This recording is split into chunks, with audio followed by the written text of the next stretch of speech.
Every Tuesday at exactly noon, a frail, elderly man wearing a faded, oversized gray coat would shuffle into the city's most expensive French restaurant.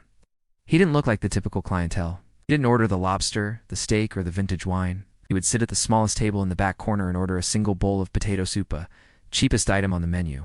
While the other waiters rushed to serve the businessmen in sharp suits, hoping for massive tips, a young waiter named David always stepped forward immediately. "Right this way, sir," David would say with a genuine welcoming bow. He pulled out the chair, placed a fresh linen napkin on the old man's lap, and served that $5 soup with the same elegance as if it were gold. This became their weekly ritual. One busy afternoon, two of David's colleagues watched from the kitchen station, shaking their heads in disbelief. One of them sneered while polishing a wine glass. "Look at him, wasting 30 minutes on a $5 check. That guy probably leaves a quarter for a tip, if that."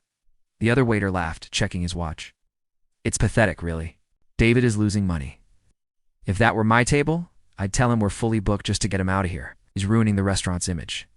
David ignored their whispers, stood by the table, chatting with the man about the weather, the birds in the park, and his own dream of one day opening a small bakery. The old man mostly listened, sipping his soup slowly, offering a warm, wrinkly smile. "Patience, David," the man would whisper. "Great things take time to rise, just like bread."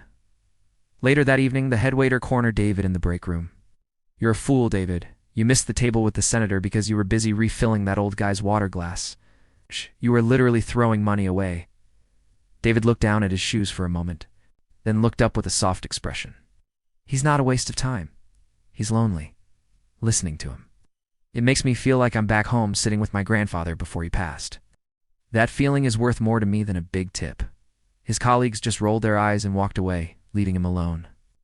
The next Tuesday, the corner table remained empty. Then the next. A full month passed without the man in the gray coat. Then one day, a sleek black limousine pulled up to the curb. A man in a sharp, expensive suit entered the restaurant, carrying a briefcase. "I am looking for a waiter named David," he announced to the room. The staff went silent. The man approached David and handed him a thick, heavy envelope.